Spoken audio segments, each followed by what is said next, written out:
I think we have to talk about this, and it's your loadout. I need some Uh, explanation of what we're running here. Okay, so before we get into this coaching video, I just kind of want to give a little bit of a preface here. Now, this developer, Matt, ended up reaching out to me asking for coaching, and I thought this would be a fantastic opportunity. And he's all about trying to make something entertaining, have some fun, and I think this would be fantastic for the viewers to watch. I tried to prod him a lot on different information that we could get about development, so hopefully there's a lot of interesting little details there and not just purely about coaching. But I could not pass up an opportunity to teach a developer how to play their own game. I don't think many people have ever really seen content like this, so I'm super excited to be able to share this with you guys. I had a ton of fun, and I just want to thank Matt and the entire team at Embark. You guys are making a fantastic game. Matt is a great sport, and I'm glad he was able to take a lot of this criticism and actually receive a lot of feedback on his gameplay. And thank you for the community managers for allowing this to happen and making sure everything was set up accordingly. So without further ado, I want to let you guys get right into this interesting perspective of a top player teaching a developer how to play their own game. All right, thank you for sitting down with me. I know you reached out to me asking me to kind of coach you, and I thought that'd be an awesome idea. So you are a developer at Embark Studios. Do you mind giving me your kind of like role, what you do there? Yep. So my name's Matt Lowe. I am the design director on the finals. I've been at Embark about 4.5 years now, I think. So I was pretty much the first designer on the project, from what I Mhm. remember. And I've been in the industry almost 19 years now. I think just over maybe 19 years. So I've been around a long time at this point. Yeah, and so what would your kind of job be there? Not just like title, but like what would be the things that you kind of work on a day-to-day Right. basis? So I oversee like the whole kind of design team on the project. So that's level designers, that's game designers. That would include like what we call engagement designers, who look at like the progression and reward systems and elements of like the store and those kind of things. And then some what we call UI UX designers as well, that deal with a lot of the interface. So I am helping plan their work. I'm helping to mentor them. I'm kind of setting some of the design direction for the project and making sure all the designs we do kind of fit that direction and the direction that comes from our creative director, Gustav.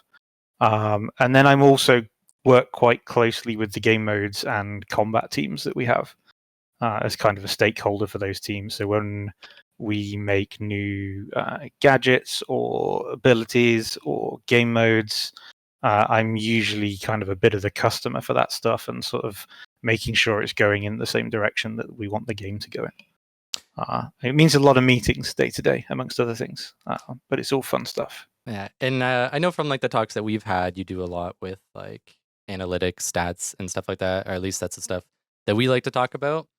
Right. And when it comes to like balancing and stuff, is that something that you guys have like a team that kind of work on, or is it mainly just like you or somebody else, or how does balancing work there? So we do it. The balancing side of things we do across like the whole design team, and making use of a lot of analytics. And we do have like an analytics and intel team as well that kind of helps capture and analyze all that stuff.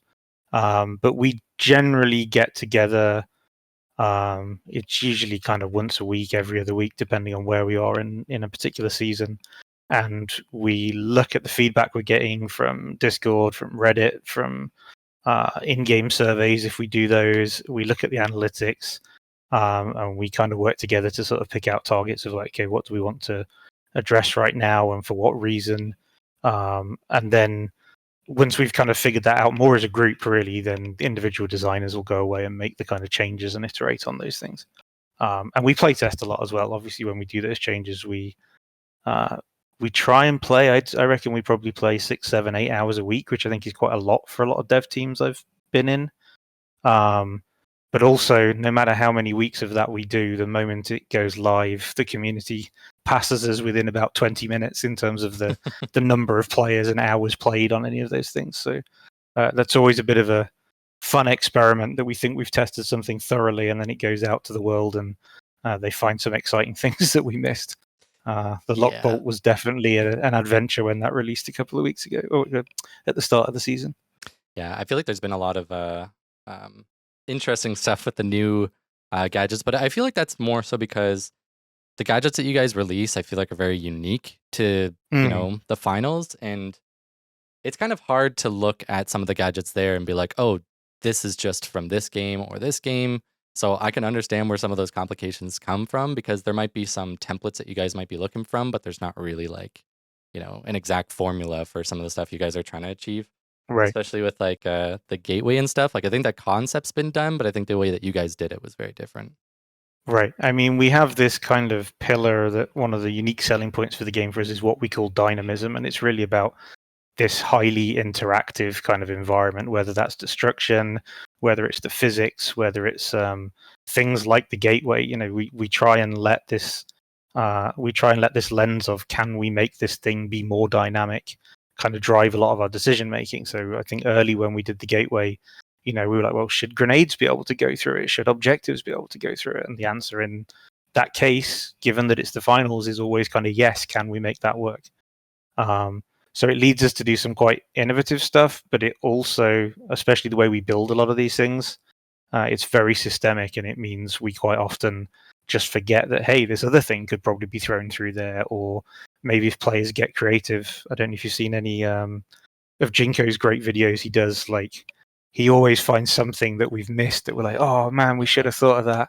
And usually within a couple of days, he's already found a way to launch an objective, 300 miles an hour across the level. So yeah, there's also Truce. I like watching a lot of Truce content, and right.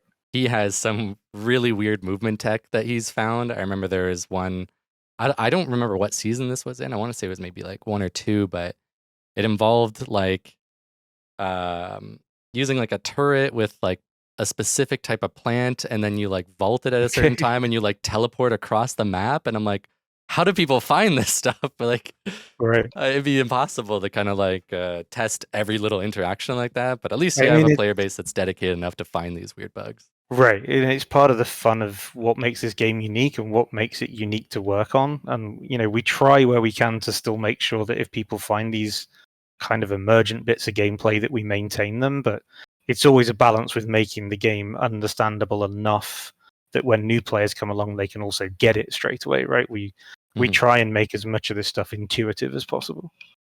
Yeah. But yeah. So before we get into this video here and get some coaching for you, I do want to make it clear, I think a lot of people always at Oscar for everything balancing, and they act as if like Oscar's the reason for certain balancing stuff. So if you want to bother somebody, here's somebody. No, but there's like there's the feedback section. That's definitely like the place that they look a lot. And even from the talks, like I know that you're definitely looking at that, and that's probably the best place to go. But yeah, leave Oscar alone. All right. Get into some of this gameplay here. And now you don't have any like communication in this video. I kind of like watched it. Do you typically play with like any friends or like any coworkers, or do you usually, like when you're playing for yourself, like in this video, do you usually go solo queue?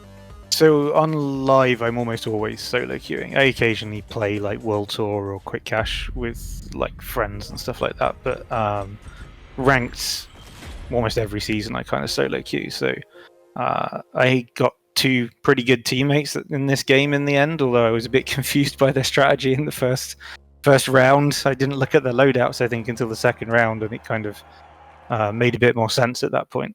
But yeah, I solo queue and have been all season. Okay, so I think we have to talk about this, and it's your loadout.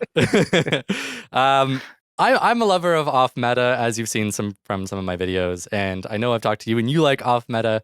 But I need some explanation of what we're running here, because we got Goo Gun, Lewis, Explosive Mine. You have the Barricade as a default, which you end up swapping to Proximity Sensor, and then we got RPG, and then you also have the MGL in the reserve, which please explain what we got going on here. So we almost need to take a step back before I do that.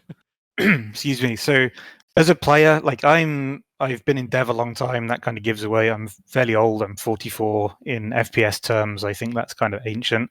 So although back in the day I used to play a lot of competitive, and I'm really talking like early 2000s original Call of Duty and those kind of things, my aim is definitely not what it used to be. And so one thing I like about the finals, and that I build my own play style around, is that at higher levels, or even at gold, where I kind of roughly am high end gold, my aim is not going to match most of the people that I play against. So I am always trying to use positioning, timing, and try and outthink people to kind of to get the objective and to win through matches and kind of get myself up through the ranks. And so a lot of my loadout, and I'm basically maining heavy for the most part. A lot of my loadout is trying to delay other teams as much as I can, buy myself as much time, try and take advantage of choke points where they exist, so it's easier for me to set up kills and stuff. And that's a lot of the thinking that's going on here. So the goo gun is very much about controlling space for me, and it has some of the kind of handy bits of utility which I quite like. The explosive mine, which I know before we started chatting, you mentioned on Discord to me, like, why had I made that choice? I mean, for me, that's how do I make my time as someone who's not good at aiming more effective? And if I can get an enemy to come through a doorway and lose, however much health before I actually engage them, I'm just nudging the scenario in my advantage a little bit. Like maybe if it's only a half health medium now that I'm having to kind of compete on accuracy with. Barricade is similar about buying time. Proximity sensor is also similar. I think the reason I swapped here was Barricade works, I think, really well for me on the more open maps like Seoul and Skyway. But on Monaco, it's really hard to lock down spaces. Like there's just so many windows in some of those houses. And one way I can still gain distance and time and know where enemies is to put proximity sensors like outside each side of a house. And now I've got coverage on almost every window, and I can use that info to play around that position. The MGL 32 is just at the start of the season. I was tryharding. Like I know we want to kind of rework it. I know there's been some discussion about this. It's just kind of lower on our priority list right now. But at the start of season 5, I was like, I'm going to commit to it and really see if I can make it work. Like, how bad is it versus what we intended, right? Yeah. And I actually had a lot of joy with it, but specifically playing Fortune Stadium of all of the maps that we have. I think the spaces in there, and there's a reasonable number of choke points, actually make it quite viable, especially if it's a game with a lot of lights in it, because it can get through a light pretty quickly. That's true. And so I've just kept it in reserve for whenever Fortune comes up, and I'm like, yeah, I'm gonna YOLO the MGL 32 this time round. So it's more of a fun pick. Like I'm definitely not using the whole loadout to win games necessarily. The MGL and the anti-grav cube are very much there for if I want to flex in a later round of a tournament, and I think we already have a pretty strong team. It's more of a fun sideways pick, I guess. Yeah, I mean, like, I love using Goo Gun. I'd say it's my favorite spec on Heavy. And I kind of use similar things here. So, like, I use RPG, which I think RPG is kind of... It's landed its role as almost like a mandatory pick on a lot of Heavy classes at this point. Most specs you run tends to be RPG. And then I also run, like, Lewis and Shaq. I really like those because I find when you're using Goo Gun, you're not really... you don't often play in that like close range proximity where like the mesh, Right. the winch, and the charge and slam really like they're really strong when you're playing up close. So I think bringing those like longer range fights with the Shaq and Lewis make a lot of sense. So far there's like a lot of logic there. The proximity sensor I'm not the biggest fan of, but I think it's just we have very different like play styles. Like I tend to play with like 3 stacks, and proximity sensor doesn't get a lot of value when you have full communication with your teammates, because you might have a teammate that's on the roof that can feed back that information to you. Oh, there's full purple team approaching from the north or whatever. Whereas you might not have that communication. At least in here, I didn't really hear anybody communicating, and it seems like they both have the same clan tag, so they're probably in a Discord call together and not really communicating to you. So yeah, feeding back that information eliminates the need for that. So I can kind of understand this.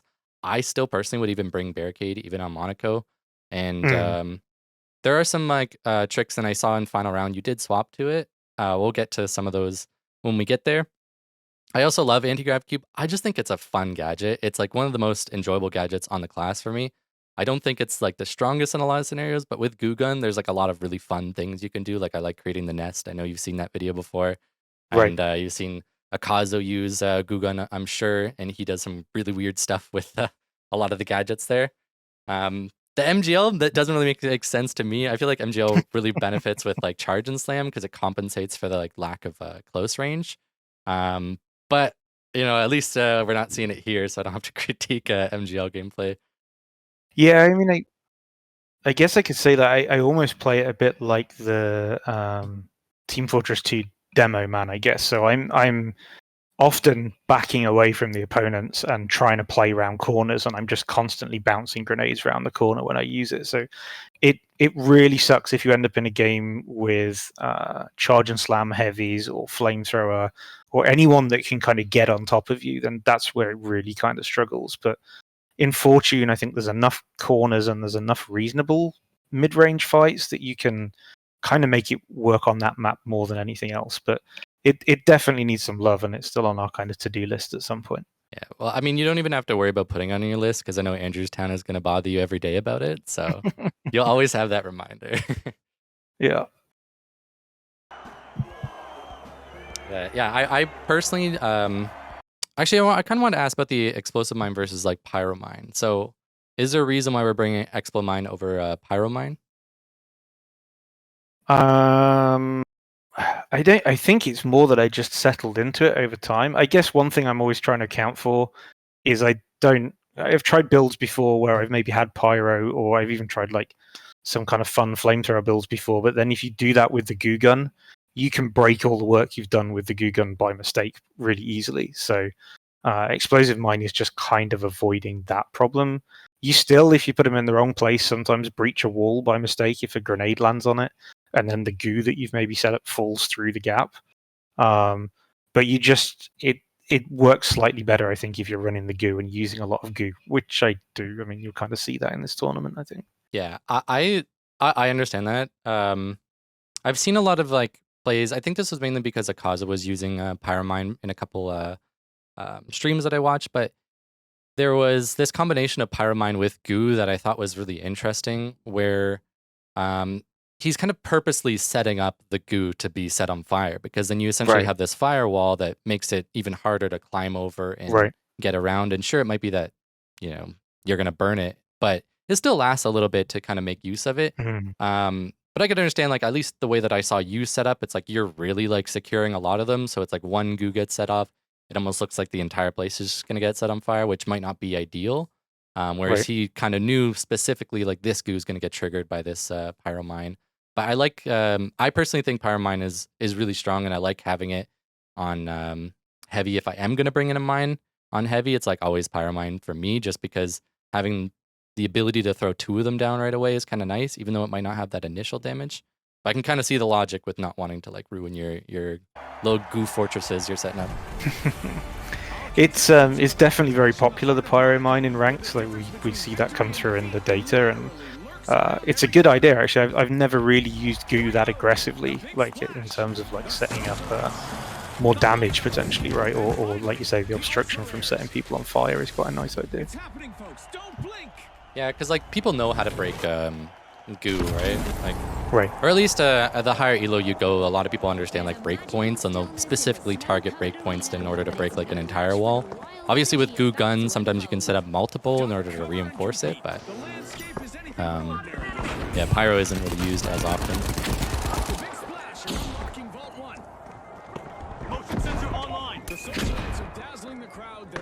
Okay, did that second one fall off the map? I missed what happened there. Yeah, I wasn't. I already this fight started in a way that I was quite. We felt a little bit split. Like there's two of us up here and one had already dropped, which was kind of interesting. Yeah, I don't mind that. We also have like right here, looks like there's like a frag. So it seems like they're trying to put the aggression on here, and I like the approach after, where we just kind of went straight up. I probably would have done the same thing. But it seems like we didn't really fully take advantage of like a flank here. And then You threw this, and then you threw another one right after, and I don't really know if the second one got much value. I probably would have thrown it on this side because, yeah, like we said, Right. we split up, but we can see that like our teammate got a kill, and then he also got traded out with a grenade. So I feel like right now is like the time to play really aggressively, and especially since you have your teammate that's over on this side, like approaching from this side really aggressively could be really, really like beneficial.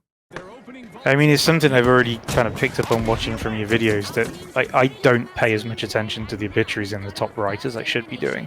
Like I thought we were 3v2 here at this point, and it was really I just thought there was a timing window to get the revive here, where I didn't realize I probably could have pushed. Yeah, I mean the revive is totally fine as well, but it's like. I guess to point this out, it's like our teammate ended up dying because they're committed to that fight. Right. It's like if we push with him, then it's like we can force that sort of 2v2 while the person's getting rezzed. And then obviously we heard it was a defib, so that means they're going to have that defib sickness that we got recently added. So that means that they're not really like the strongest unit. Like they're not that big of a threat. And if we're pincering like a team of two, you have like a lot more strength to win that fight in like a regular situation. Like if you guys are both approaching from the same angle, then it might not be worth it. But since you have that opportunity to pinch them, like you could have easily won that fight. But now they were like kind of fighting alone. Obviously, like they're probably in comms, so maybe they're aware that this person's just gonna run for the plug. But yeah, I mean this is where I sometimes doubt some of my aim as well. That I don't want to push if I can. If we have the box, especially prior to the 5.8 patch. If we had the box and we could plug, I would always kind of opt for that option, and maybe even come and reset later. But in this case, we just got kind of spread all over the place. You're aware of like recoil smoothing, I'm assuming. Yep. Yeah. So, I feel like we didn't really apply any of it. So this is like just a quick example that I made where it's just we shoot the wall. There's nothing really to it, right? So that's just not controlling at all. And then this is like me not really controlling it, but all I'm doing is like strafing and then just kind of wiggling my mouse. I'm not aiming up and down. I'm not kind of trying to control it. And it's like, sure, the pattern isn't like perfect, but like that's more than likely going to hit a little bit more bullets than the other one. And it's like a simple thing like that is more than likely going to like result in, a better outcome. Right. But I feel like just knowing about recoil smoothing can apply it a lot. I think with the Lewis specifically, it can be a little it's a more difficult weapon to control in terms of like all the weapons that are in the game. Obviously, like sitting there trying to remember the recoil pattern might be a little bit annoying to try and do, but like in moments like that, like we don't really have to think too much about it if we just kind of apply, just wiggling our mouse a little bit and then also like strafing back and forth. I think a lot of the fight it was like. If I remember correctly, you were like crouching at the beginning of it. Yeah, I think because I'm slightly below that curb, I was trying to somewhat shield to one side, but yeah, we just kind of like crouch, and then it's just like full like left strafe while trying to control it. So it's like we're not applying any recoil smoothing here. Which yeah, like I think aim and stuff is obviously not going to be the biggest topic, but there's certain like tricks like that that can alleviate a lot of like struggles with aim.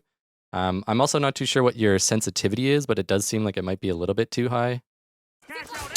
I only realized about 6 weeks ago that on this machine I had mouse acceleration on in Windows as well. So this has been like I've been adjusting over the last little while. I had no idea I'd been running with that for so long. That would definitely fun hurt stuff. Because I always find it's easier to like just deal with like a lower sensitivity, but it really depends on how much mouse space you have. Right, and previously a lot of my competitive shooter stuff had been in like the early Call of Duty games where you'd really lower sensitivity, and actually in that case I would run with a very small amount of mouse acceleration, so if you needed to 180 you could do it, but otherwise you had an incredibly low sensitivity. But with the movement in the finals and the pace, I always feel a bit more comfortable on a slightly higher sense. And then this is another point where it's like the awareness of stuff outside of like our initial view. Like there's like a little bit of tunnel vision here. So we can see that our teammates are on the roof across from us and they're jumping down to fight. And then we start seeing this where he's taking some damage. Like right here, this is like a sign to me that, there's a ping that he just did. Right. and he's taking damage, we can easily just pop over to the right here and look. And then this gives me even more intel that like I should be looking over to the right because we see 2 people in the building. So we can isolate that target and turn it into a 2v1 and then eliminate him, and then all of a sudden we have like an advantage. Yeah, I think this is where my somewhat defensive and passiveness kicks in, that I'm like, I want to hold this position, I want to have a good view on the objective, and like sometimes depending on who your teammates are when you solo queue, you're like, can I really trust that commit or not of like what they're pinging and stuff. Yeah, that is fair. I feel like for me, when I'm like solo queued and stuff, like I understand I'm kind of at the whim of what they're gonna do. Like if I'm if I'm playing with my teammates, or people that I regularly play with, like I'm usually like an IGL and I just tell them what to do. And I'm like, all right, we're gonna go here, we're gonna do this. But in solo queue, it's like it's so hard to kind of, control people. So it's like at least you can control yourself and know that, you can go and commit there, but like, your teammate did end up dying over there because you end up having that 1v1. Luckily, Zekin on your team was, at a good position where you guys could pinch and shoot them. But if you were pushing down, helping him, then Zekin would have been able to help you out, and it would have been perfectly fine. You could have saved him. You guys won the fight and only lost 1, so overall that was like a win, but there's like little tiny things like that. I also love doing that.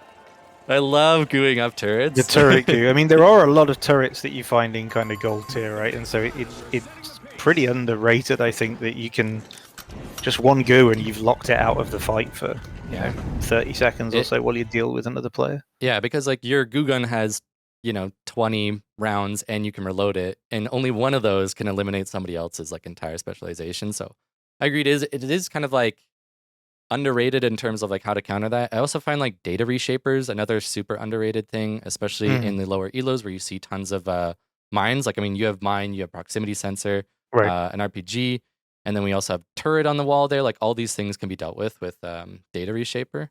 So there's just like a lot of use cases for some of these gadgets that people don't really know. I mean, like even in my reserve, I like having data reshaper on my DMAT build just in case I get in a lobby with a bunch of turret, which is basically never in rank, but sometimes in World Tour. And then here's our little goo fortress I see. So this is very characteristic of how I play. So, I mean, the objective's almost over, but I'm just like, let me lock down some angles. I've put the barrels and a mine on this level, I think, or at least on the level above. And I've got the RPG ready, so if I need to drop it, there's a vertical set of destruction that's just going to buy 10 more seconds, 15 more seconds. Yeah, and we had talked about drop before, and like that most of the comp players, we like running C4 purely for the option to drop it. And you said you run RPG. That to me like almost scares me a little bit because I love using RPG for the entry damage or for like that exit damage, especially because I tend to run something like Shaq or SA12 on this class because I like playing super aggressive. Obviously, with Goo Gun, it's a little bit different because I like running Lewis myself or Shaq. But yeah, using like I feel like the RPG like just has so much strength that using it for a drop just is like, no, that makes sense. But yeah, I mean, obviously, like you pointed it out, but obviously we don't have to sit here today. We've kind of secured it already. It's been secured, and there was like a lot of time after Pink was wiped. If I can try and go back, so Pink gets wiped here. And there's like a couple other factors that we might not be noticing, which is the other 2 teams fighting. So right here, we hear the ding, ding, ding. Purple's wiped. There's 11 seconds until Pink is up. And Pink may or may not spawn here, but there's a good chance they don't spawn at A because they just died at A. I don't know if there's like, a full like pattern to the spawn logic that you understand, but there's like sort of habits that I think a lot of like the top players kind of have picked up on. But there's a good chance that like Pink isn't going to get a close enough spawn to A to be able to steal this. Orange is obviously going to want to secure theirs. So for like me, if I was playing with my team, all of us would have just left basically at this point. We might just leave like a light here just in case Pink happens to get like a crazy spawn and has some weird strat where they can get here really quickly. But for me, I'm like, okay, this is ours. We've secured it. There's no threat. But it's interesting because I have a pretty good knowledge of how the spawn rules work, and there's a lot of dynamics in there, so it can be quite flexible. But that may well be kind of shaping how I think about this. Like, I think in this scenario, because Pink just spawned here, and then we have this would be about like 20 seconds. Right, and it was purple that we had wiped. No, pink, because purple got are wiped we- by orange. Sorry, yeah, okay. So yeah, I would be expecting that if the pink probably have a better chance of being close to us than the other objective in this scenario. And that's maybe shifting a little bit of why I'm being kind of slightly more cautious. Yeah, because I always find there's like a flip on like if pink dies at one objective, they usually don't spawn like too close to it, or they might spawn at like a middle point or, you know, other side of the map.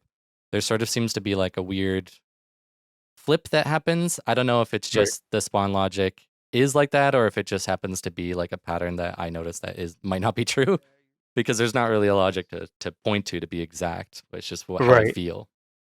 Yeah, I mean, I could go into a lot of detail about everything that's going on, but I don't think we ever see ourselves as being done with that stuff. We started a lot of changes that came in at the start of season 4 after we had ranked tournaments out for season 3, and we were trying to improve a lot of the team placement and stuff to get kind of better engagements and more balanced engagements. But there's still things we see that we'd love to do better, and so we are kind of always working on that. Yeah. And obviously, if I say too much about it, then the ability for people to just preempt the spawns becomes a little bit too good. Yeah, I mean, like, when it comes to competitive players, I think we just spend far too much time, like, studying a lot of these things, and we just kind of dissect it and figure it out as fast as we can. Because meta is obviously super important to us, and especially since you guys are putting on a 100K tournament, I think the pressure's a little bit higher for us to aggressively learn these new things. And we've definitely seen you folks predict spawn points pretty well as well, so we have to, yeah. There's some players who are really good at it. I know my teammate, like Pierce Strafes, is really good at knowing spawns, and like he even knows like vault spawns and cash out spawns. Like a lot of them know that, and there's like vault and cash out manipulation, as we call it, or sorry, spawn manipulation.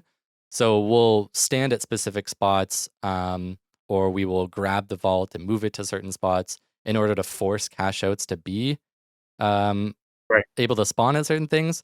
Now, I don't know if this is just us sort of gaslighting ourselves thinking that it's working this way, but it seems like, you know, like when I watch my teammate, he's really good at this, and he always knows, okay, it's probably going to spawn here or in this general area. Okay, the vault's going to spawn here, cash out might spawn here, and then, yeah. And especially like player spawns, I know there's sort of a logic where if you're standing in a specific spot, then you can kind of prevent that spawn from working. So a lot of us will specifically stand in weird spots in order to prevent those spawns, especially around like a time like this where it's like, okay, they're about to spawn and there's going to be about 20 seconds. If we can force them to have a further spawn, then there's no threat of them being able to steal it. They're going to spawn too far.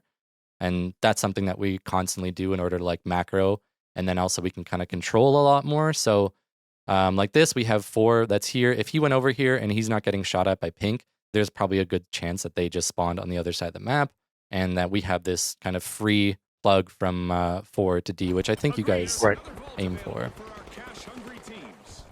Was it C? Yeah, no, I think it was D, yeah, because I remember you setting up a bunch of goo there. Yeah, we end up at D in the end, but this is where I really started to worry that my team that I'd been matched with this game wasn't going to be the best, because the guys start to split an awful lot, and I think it's only realized later that their loadouts are very skewed towards the plugging meta that was happening.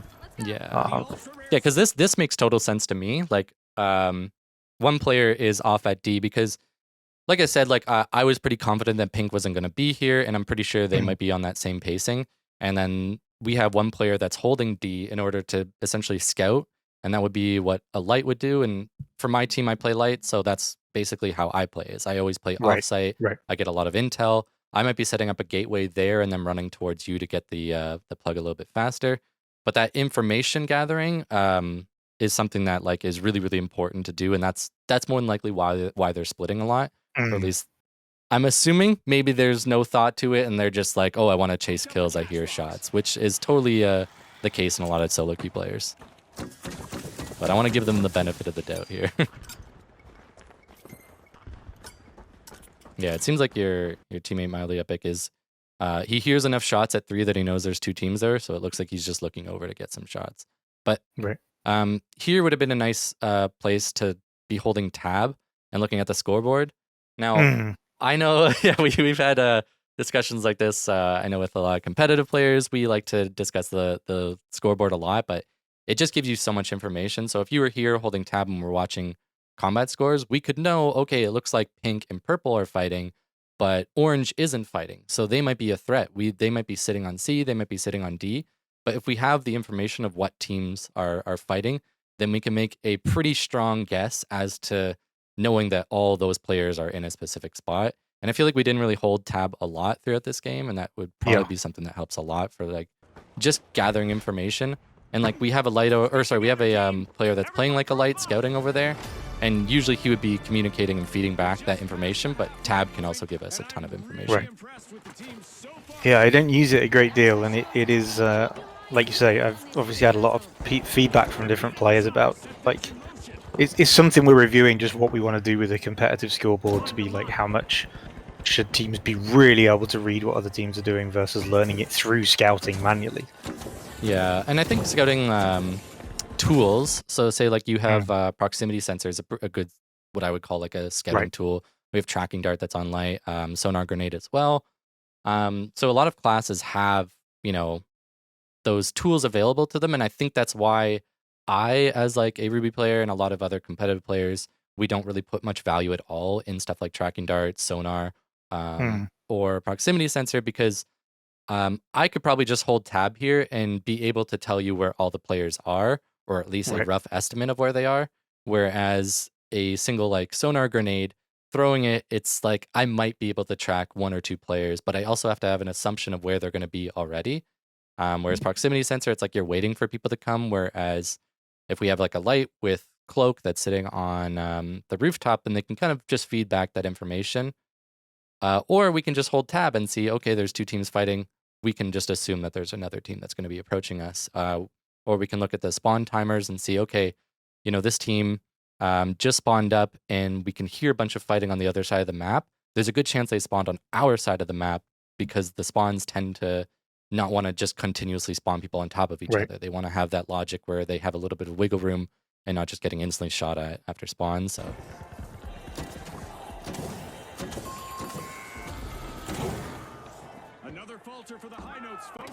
yeah, it seems like your teammate's just trying to go for the other plug, which is, like we said, they're playing plug meta. So that's more than likely what's happening right now is they're like, okay, we were able to secure this. Let's try and secure the other one. Purple's dead now. There's probably two teams fighting over that.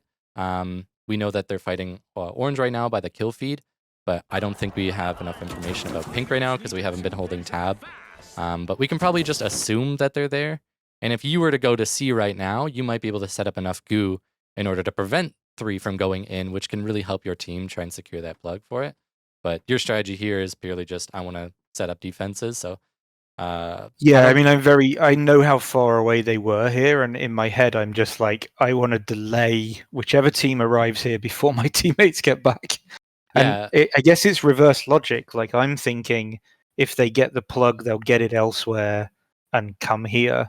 Where really, I've already got the plug at this objective now, so I could just go and commit with them, and we could have that be the second one we defend if we believe we can win out. I guess is the risk there. I mean, I think they would want to plug 3 into C rather than doubling it, but I don't think there's anything wrong with like bunkering down on D. I'm just saying that I think that's what they're aiming for, and there's like this is how I might have approached it if I was in your shoes, but it's like I don't know. I'm very used to playing plug meta. And I don't think, I think we've talked about how different regions do have different dominating strategies. And I think EU tends to be a little bit more defensive and NA tends to be much more aggressive on like the quote unquote plug meta. But for me, I always try to like in solo queue, I always just try to play into whatever my teammates are doing, especially if I don't have communication with them. So yeah, I mean, I guess you're just kind of setting up your defenses, which is totally fine, but I'm guessing that's what your teammates wanted to do or were trying to do. Right. Also, this is a very funny little setup for your cash out here. You just made him like a little bed here. I was surprised you didn't like fully block it off. You just kind of put a little bit. So I don't cocoon so much because occasionally if you cocoon with a goose, somebody gets an angle on it from another side which you didn't cover, and now you just can't get a shot on them. But at gold especially, and in ranked, the dematerializer is so common that putting the bed with the goo under the cash out stops the drop a lot of the time. Like when they remove the segment, chances are the goo is bigger than the segment that's getting removed, and so it just holds the cash out in place. And so I'm almost always doing this to try and delay a drop from DMAT, because it's absolutely the most common specialization that we see in ranked. That actually makes a lot of sense. Like, I mean, that's part of the reason why I like using anti-grav, is so that I can sort Right. of stick it to the ceiling to prevent, that drop. And Yeah. also with RPGs, C4, stuff like that, it also kind of prevents that first level of drop, which means that they might have to approach from above. And it also can combo well with the like pyromine that we were talking about. So this is like another strat where you basically have a pyromine inside of the like little cocoon that you make Right. in order That to makes a lot of trigger sense. the goo and set it on fire. And if they're, exploding it or whatever, there's a good chance that they throw a grenade or something, or they throw their own pyro, whatever. But there's a lot of times where people are trying to like blow up your goo, which can then Mm. trigger that pyromine. Or they might step on it, who really knows? But it really depends, on the map, the location, the everything. I mean, there's so many variables in this game that it's really hard to kind of give you, this one thing is always going to work. But that's another logic for me bringing a pyromine. I don't mind setting my goo on fire because I'm kind of doing it intentionally. Right. And if you do have a like a cocoon setup that's like on a ceiling and somebody's coming from above, if it's now on fire and they start trying to steal it, it's going to hurt them. Or Yeah. if they keep trying to like stick it, then by the time the fire kind of breaks that goo, it's now dropping and it interrupts their steal again. But I think like if you're bringing what you have, like this setup makes a lot of sense to try and prevent the dematerializer. I still like fully blocking it because there's um, the moment where they have to start shooting it or breaking it in some way is sort of that alarm to you to know that there's Mm. somebody on it. Whereas if you leave it open, they might just be able to go up to it and just start stealing. But you don't get that like heads up, like, oh, somebody is about to start stealing, Right. outside of your proximity sensor. But then it also kind of eliminates the need for proximity sensor for me, and I could play under with C4 or whatever. Like it opens up a lot of other options when you kind of Yeah. force players to do something. Right. I could probably play further away if I had that time that I just know they're cracking open the cocoon to kind of rotate in, right? Yeah, and like that's why like C4 is so valued in higher elo, because we can play in a weird spot where they don't know where we are, and then we just wait for them to steal, and then once they start stealing, once they start shooting like any goo, the moment that they're trying to, set up to steal, that's an alarm for us to know, and now we have time to prepare and start going. Mm. Whereas when you leave cash outs open, it's really easy for them to just quickly start stealing, and then you have to kind of like panic react because you don't have a way to like stall it or Right. delay it or whatever, and you don't have that, alarm. At least you do have the proximity sensor, so I guess that's your kind of alarm. I shouldn't say you don't have one, but Mm. I definitely get a lot of funny looks from teammates when I start building this bed under cash outs, though. This is a lot of people look at me just like, what the hell is this guy doing? I think my biggest pet peeve when I use the goo gun and playing like solo queue, because I like using it in World Tour a lot, is my teammates not knowing that I'm trying to set up defenses around the cash out and they're just standing next to it and they Right. won't let me hit the wall to like build a Yeah. little cocoon, or like I hit an anti-grav on it to knock it up so I can make a little platform, and they're just like in the anti-grav like, ooh, this is fun, and they're just floating in it, and it's like, go get out of it. I'm trying to like, trying to work here. I'm trying to work here. Yeah. Exactly.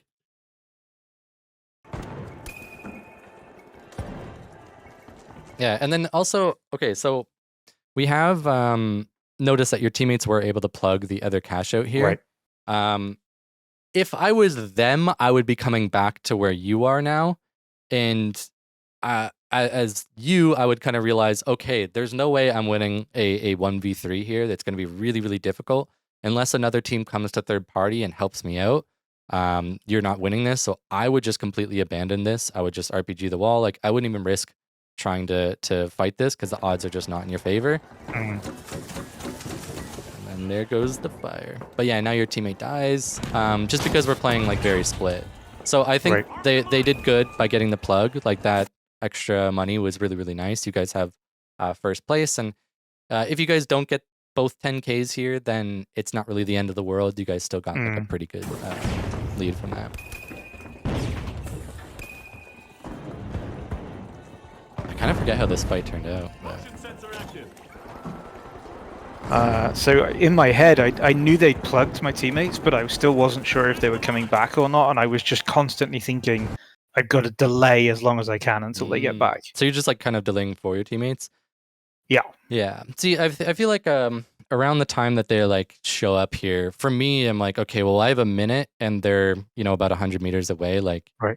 If this was like Ruby, I think they'd be a lot quicker on scouting and finding us. But at least in this situation, they did take quite a while and you were able to stall for quite a bit. I'm assuming they're a little bit hesitant, assuming that your entire team's here.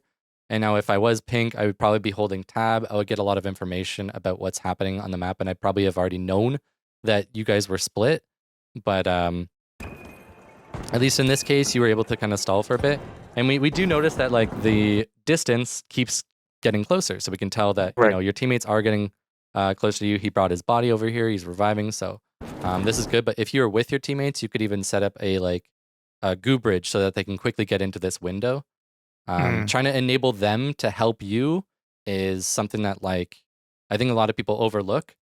There's sort of the mentality of like, oh, I can help my teammate, or like, oh, my teammate should help me.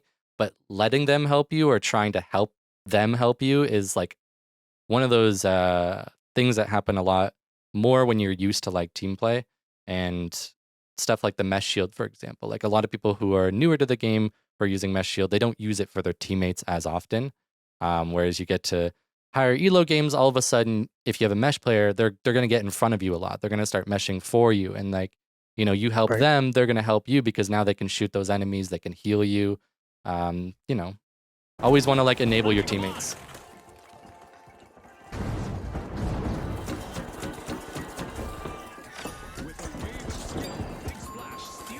Looks like they got to you though. Yeah, so I realized at this point I'd got backup, and that's why I start to rebuild the bed. I'm like, okay, well, it's gone. I can get the bed back because if I get jumped, then you know teammates are here at this point. And then we also noticed here, like, or sorry, I don't know if we did notice, but we're currently fighting purple, and Pink got wiped by purple, so we're in a really safe spot. Orange is at C; they're going to be alone. We only have the two teams fighting here, and purple's the only threat, and there's only two of them left, as far as we know, because we haven't held tab. But one of them is dead, and he was low, so we can assume that the rest of them are going to be really easy pickings. So we've kind of like secured this, yeah. And what I was gonna say is like we don't have to focus on the cash yet anymore. We're good. Like I would just purely focus on taking the fight here, because you're more than likely just gonna win it. Right.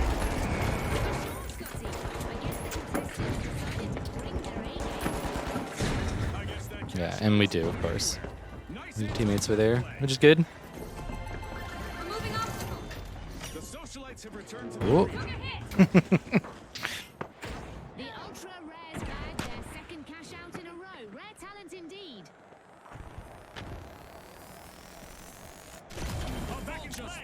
Let's see who takes a crack at it first. Stay close to each other.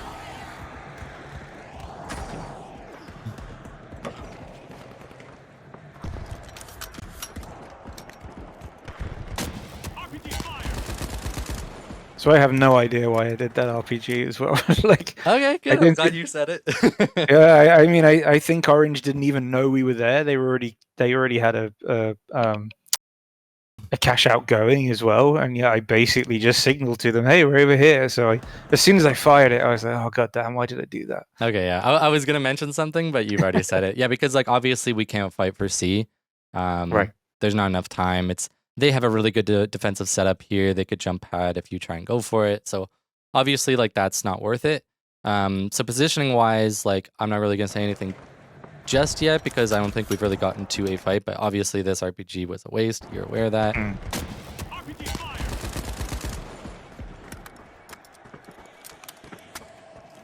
And so here I think you go, yeah. Okay, so my pathing here is going to be a little bit different. So when we jump over here, I'm going to pause it at like a good spot.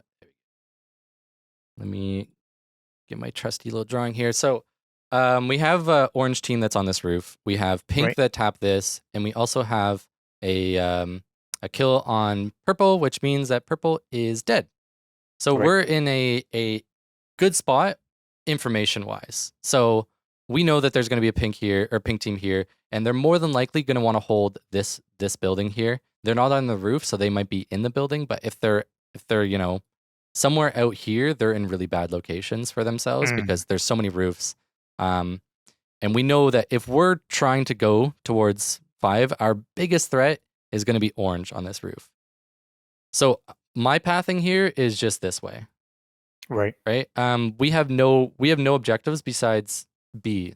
We don't know where the other cash out is. There's like a good chance of where it might be, but we don't know where it is right now because C is still active and it has about 25 seconds there, I think. So my positioning would just be over here, and we take these roofs. These roofs right here are going to be your kind of like saving grace, because we're at a position where we can look down at pink, and if orange tries to push, they're not pinching us anywhere. We have a really good position here. So I think you go to this building, which is a little bit risky. It's not the worst, but it's a little bit risky because we don't have the information anymore. We kind of like lose a lot of information of what's going on over here.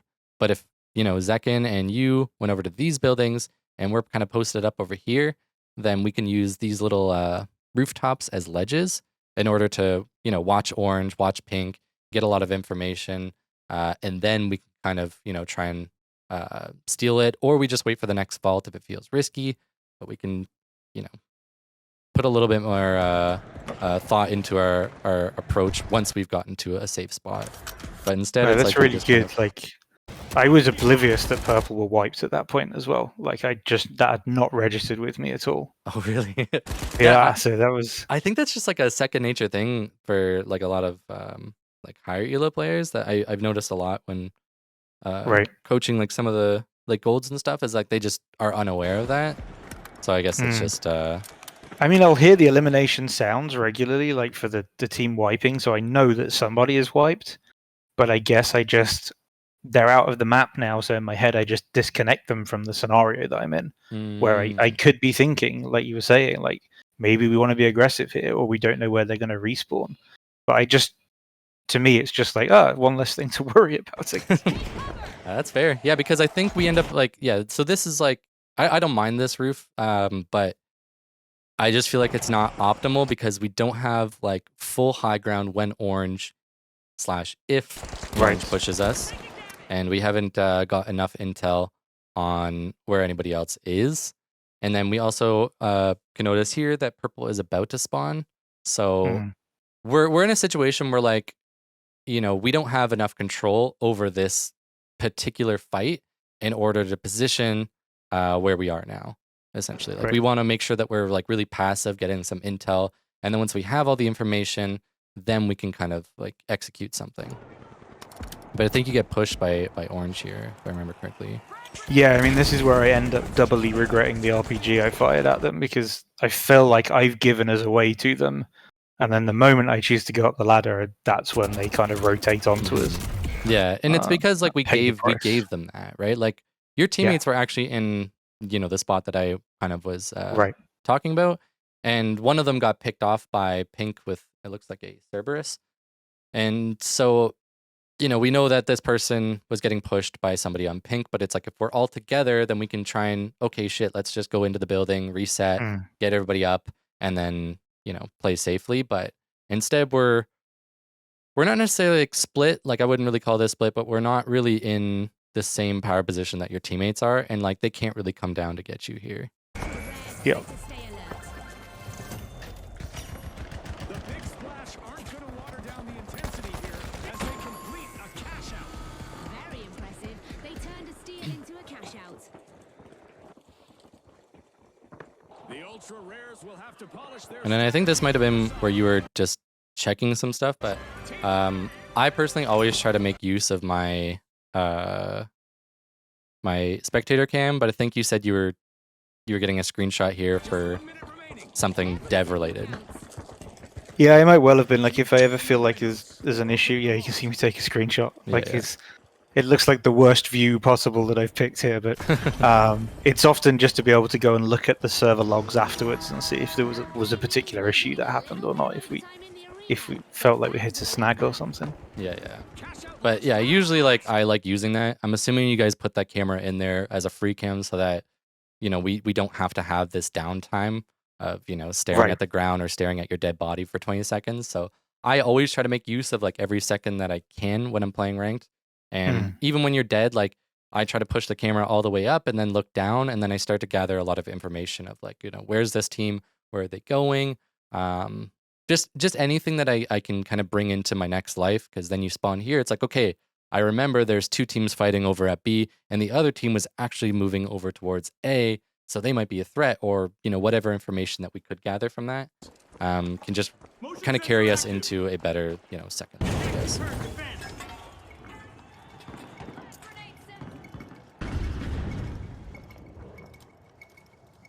So I was setting up here because we thought the cache box was coming to A from the information we had, and then I completely missed that they'd gone to double plug on B.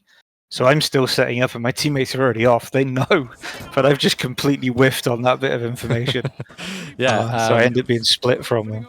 And I mean, that information could have been gathered, because here it does look like they're kind of coming towards. Yeah. And most of the time, we're not really seeing too many doubles. And if I was purple, I probably would have just plugged it A and just had them split, but then play one of them. But what I think happened here was I think they actually were going for A. And the reason they didn't was because... Where is it? This. Yeah, you guys walking, throwing stuff, they might have heard that and then rerouted. Because I think there is something blows up here. Like I think a nade has got dropped, so I think they've already rerouted at that point, because there's... I think it was right here. You can see it for a second. It looks like they're walking through here. Like I would have assumed that they're coming here, but then it looks like they just kind of turn. So maybe they were originally doing this. I don't really know, but I don't know why they'd be all the way over here if their intention was to go to B all alone. I'm assuming they're like a solo player just trying to get the other plug, and then they probably heard you guys and were like, "Oh shit, let's just reroute." But actually, this is a really this is really good. Like I actually would have made a bunch of noise to try and force this double up, because you're first place, and if purple's the one to double it, then you know you can just fight for a couple of kills, which is actually how this round turns out. Or you just play passively and wait for them to bring it here and then kill them. Like I think either approach is kind of fine, just as long as you have a game plan set. Motion sensor active.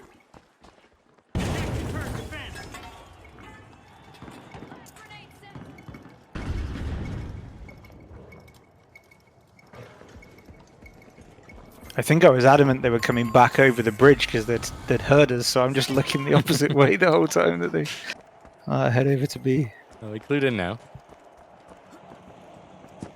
And then like here, I kind of wanted to ask, like, I'm assuming you understand like wing conditions. Like in a situation like this, are you kind of processing like what are my wing conditions now, and then picking a approach after that? So this was slightly earlier than I thought about it. Like because I was so worried I was out of position, I was just like get back to my teammates. And then it's when the ensuing kind of fight happens. So they're already on the roof and I go to join them on the roof. But it's when the ensuing fight happens that I start to realize, well, we definitely don't want to wipe. Maybe talk about it in a second when we get there. But there's also another scenario I realize as I try and back away from the wipe. And I'm like, oh crap, I kind of need to maybe commit to this, but not commit too hard. Yeah, because like the race is really close between you and Orange, so I can understand the kind of like so I'd not registered that at this point of just how close it was. Okay. So I'm just like, I want to be with my guys right now. I want to be with my guys, especially as we'd been apart a lot earlier in the match. I was like, I'll just follow them now to some extent. But those guys have both committed to this fight, and so I'm like, okay, well, I'll kind of commit with them. And then one of them goes down, so I'm like disengaged, and the other one goes down. So I'm like, oh shit, I cannot wipe at this point. So I back up, and I think they start typing at me at this point. Like the only communication we had in the game, they're like, "Do not die." But then I realized I've got in the building and I've realized, shit, it's like 2 kills between us and orange. Yeah. So it's when very purple close. jumps, we could go out. So now I'm like, I've got to be there to try and get a kill if I can pick one. And then this RPG is kind of funny. You like It's just lined it up like you're like ready to do It's a something. with it. Lotto RPG where I hope I get an extra 500 for the frag. Well, this just hits a floor. It doesn't even Yeah. go to the objective. Because you could have like gooed over to the building here, and then you probably would have had a better angle. But I'm assuming you're just trying to play a little bit safe here, because yeah, this is pretty close. Yeah, orange with 2 kills jump at them. They get 1 kill there, so they would have needed 2 more, but it got real Yeah. close. And Yeah. like the random guys are like, just live in all caps, and I'm like, yeah, but I didn't think they knew that it was only 2 kills in it right at the end. Well, okay, so this is another thing where like the scoreboard gives you like a lot of information. So here we Mhm. see that pink is wiped. Right. Your teammates are wiped. So right now we can see how much they need to get, which looks like that 3 kills, Yeah, it would have to be Um, 3, I think, to get right? over. So here we can just hold tab and see, is anybody on purple dead? If there's only 2 alive, there's not enough money for them to get the lead. And if they steal it, that's perfectly fine. Purple's way below. So like I would just look at that information. If there's like 1 person up or 2 people up, Right. what is it? Like, is there a mathematical chance that they can even get back?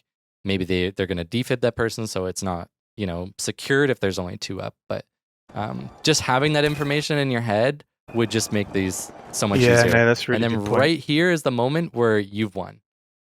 You just killed somebody, so now you are multiple kills ahead. They have to get 4 kills. And you've already killed 1 of them. It's not happening now. So you can just run away. You've like secured it. But like, Yeah, I'm in I get in the moment full-blown it's hard. panic mode right now. Yeah. And don't get me wrong. There's plenty of times where I play. I'm not always perfect on my math. Right. But yeah, I mean, like just always at least knowing that is a thing. The money difference, and then just trying to be like, okay, shit, what is my win condition? Because I think there was like 1 clip that I remember playing where I was the last one alive, and we were in, I think like 3rd place, and 1st place had a cash out, and I needed 4 kills in order to qualify, and I think there was not enough time to revive my teammates, and my teammates had died near a full team. So I had to basically like kill multiple players, or I had to kill 4 of them when there's 3 of them. So I had to basically like let them revive to kind of keep farming them. And it's Right, just okay. like moments like that where it's like you just need to do the math. And I think it was, I remember I think asking my teammate Strafes, I was like, what do I need? Like how many kills do I Right. need? Like just help me out here, so that way I can kind of focus on the game. But just being able to kind of quickly do the math. Luckily, you guys don't have any weird complex numbers to do, like easy 500s, 1000s, stuff like that is Right. not too bad. But yeah, like you've already done, and I mean they even said do not die. Yeah. So And it's I like, knew that. I knew I could. But I didn't know the state of those other teams. I think that's a really good point, especially when the mine kills the purple guy. Yeah, Like that just didn't register with me that we're probably good there. We'll have them marching to a new tune in the next round. A strong display by the ultra rares also sees them move to the next round. Yeah. Now explaining everything. yeah. I do wonder. Like, I mean, I changed my name for recording this so that I don't get spammed with people potentially. Oh, I was gonna say. But it would be interesting to know how many people that rage at me during matches when I'm being a bad teammate Oh no. like knew that I worked on the game. It's always kind of a weird sort of weird little thing to think about. Yeah, I think I've only like met 1 person that had an Embark in their name, and it wasn't even an employee at Embark. Right. Yeah. That's I was like, huh. quite a bit of that.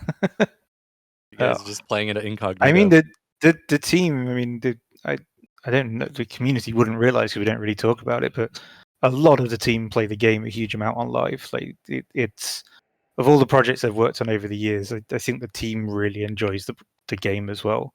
And so it's interesting to be on a team where so many people really want to play it as well as work on it. It's good stuff. Now, when we go into this next round and you're looking at the scoreboard here, are you using the scoreboard for any decision making? out of curiosity, or are you just kind of looking at it? To look at I it? am. I will be checking the compositions of the other teams, because, and I don't know if I changed to the barricade here, but if, like in this particular round, if I was looking at it and there weren't many lights, even though it's Monaco, I would probably give up on the proximity sensor at that point. Like, I feel like there's not going to be as many fast rotations, and so even though I might be defending a house with loads of open windows, I'm less worried about having control of that space at this point. So I'm largely checking for compositions when we get through to each round as just how has it changed from the first round.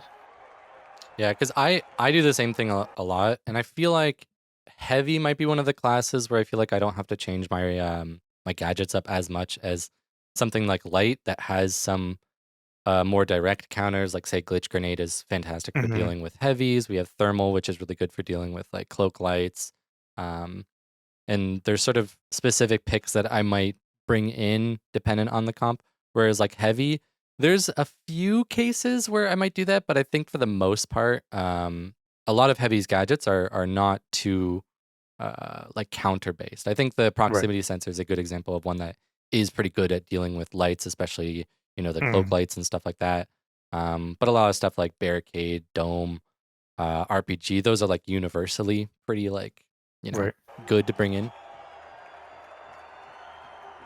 But yeah, I always at least like try and remember the teams. Another thing is like when you are going into a fight, knowing what team you're going to be facing is pretty valuable. Like, oh, it's pink. I know that that's a medium heavy team, so I don't have to worry about some cloak light playing from Right. a rooftop with an LH1 or whatever they happen to be. Even like sword users, like I think melee users specifically are nice to know. Like if you once you know that there's a melee player on a team, the play style against facing them is like pretty different from facing a gun. So yeah, I love taking in as much information as I can. Whether my brain wants to remember it or not is one thing, but at least I'm attempting. Yeah, even like here, like I'm always looking at the specializations. You can see like turret, Right. DMAT, and the cloak there. We have like mesh, and then like the double medium. So this is going to be more of like that raid boss strat where they're probably going to want to be like really close together.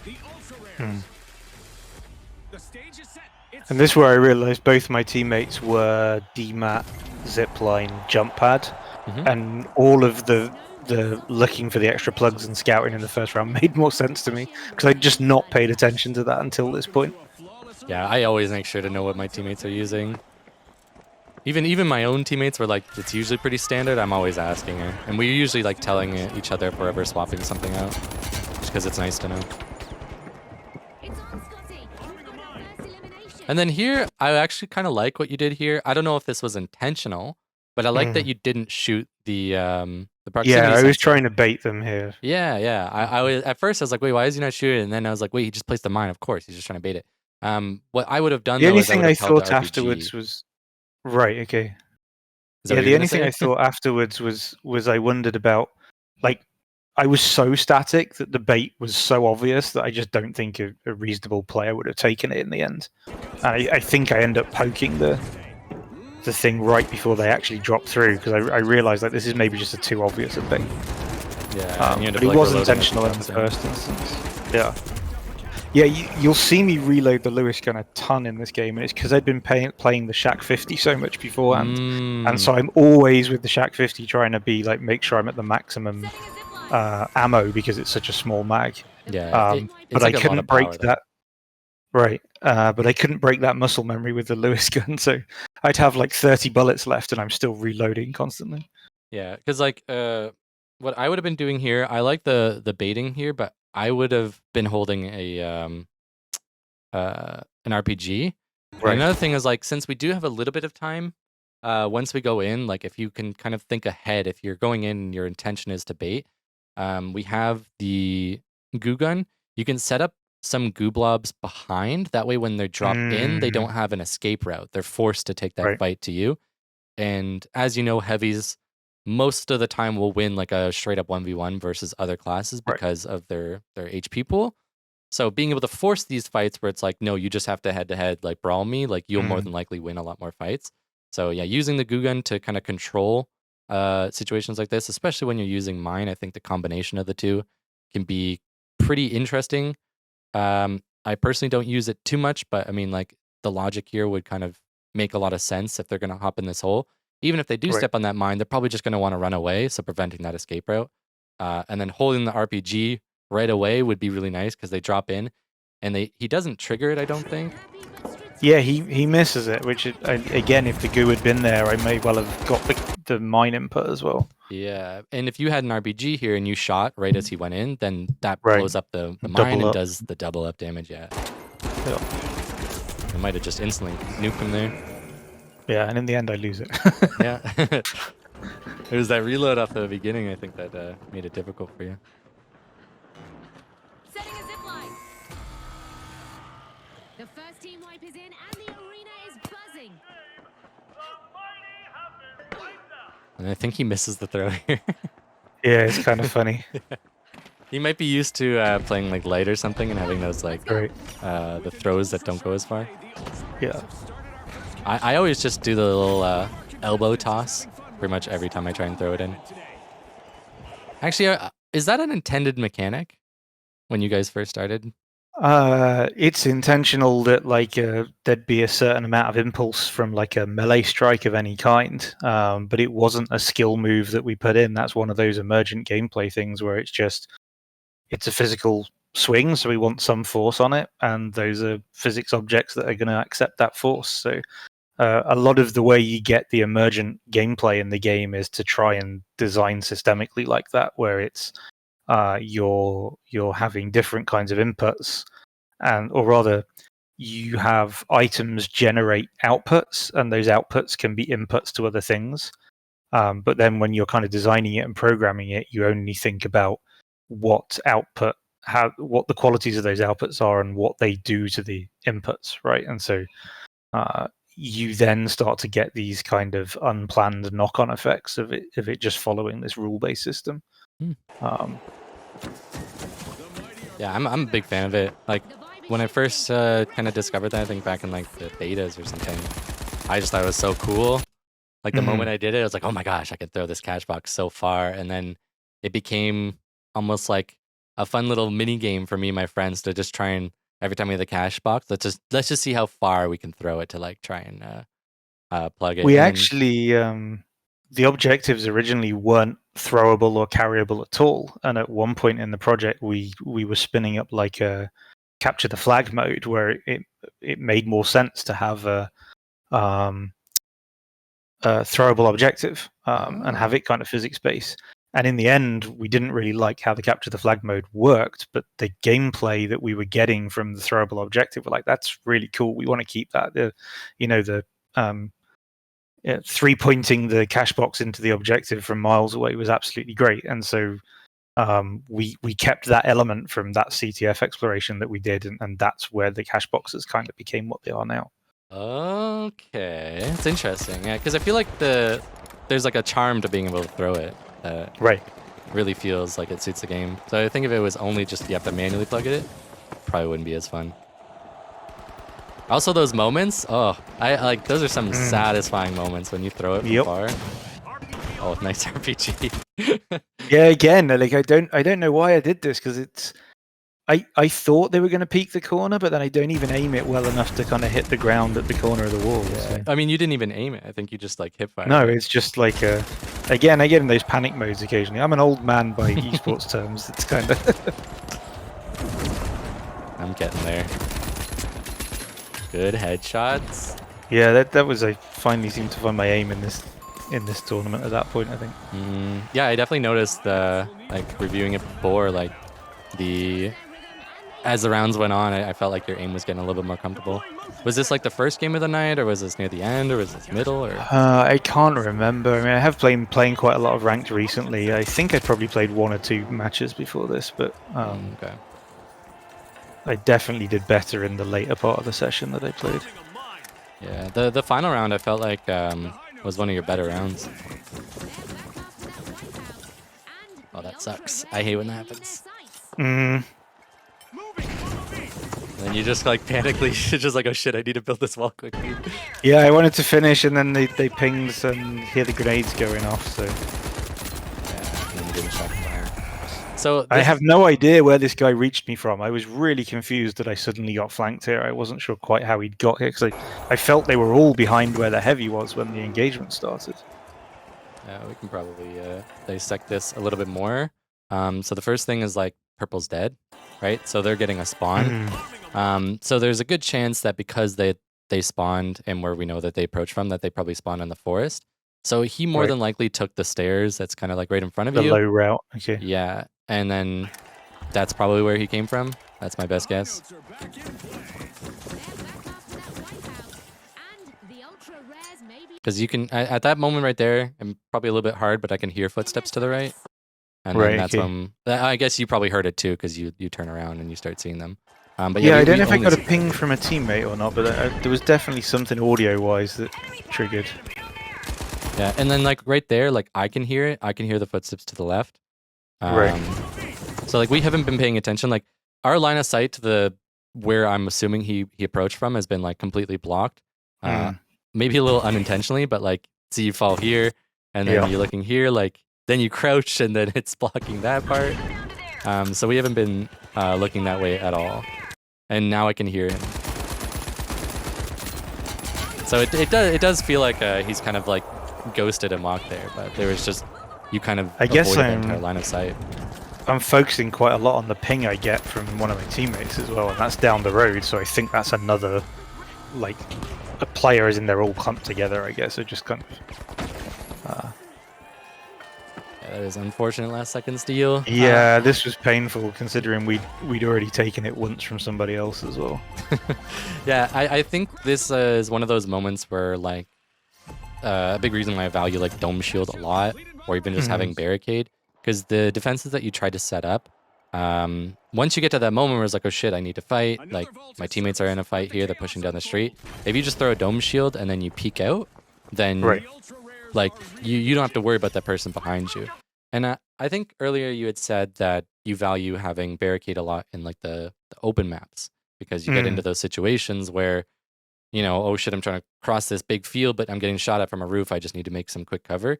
For Right. me, I actually value having dome shield in like more open maps, whereas I like having barricade in more closed off maps, because barricade is like a one path kind of line of sight block.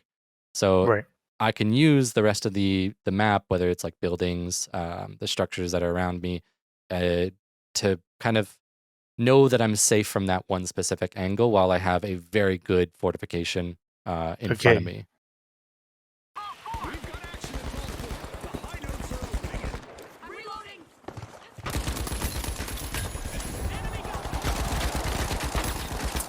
Enemy down. The mighty are down again. Another team with misfortune. Somebody help with their light. And then here, like, so at least my thought process when I'm here, because I always try to be like, if I was in this situation, what would I do? So we've wiped pink. We're facing orange here, and we have a teammate that's in a pretty solid spot right now. And then right here we back off, and then I think you re-peek and you notice that they've left. They're not shooting you anymore. Right. We have like a tree in front of us, and we have a goo gun. It's pretty easy for us to just make some sort of jump up to get to our team right now, instead of kind of walking around, because they weren't shooting back. They probably left. And then we also see this jump pad here, which I think you eventually use, but I think like that didn't process right away that you could use it, or you're just trying to like figure out what to do. Yeah, I think I missed that, and I think I was going to try and get up and kind of peek. I almost wanted to flank, and I think I changed my mind as I round the corner because I hear one of the teammates die, and then I'm like, okay, I want to get up quicker, and I'm like, oh, the jump pad will be quicker, but then I do this really weird dance around it to get the angle I want to try and get max height, right? And it just got messy. It's yeah. Yeah, and then here, I think this is the moment where I was like, oh, okay, I think you might have like too high of a sensitivity, because like some of those jumps Right. just felt very like shaky.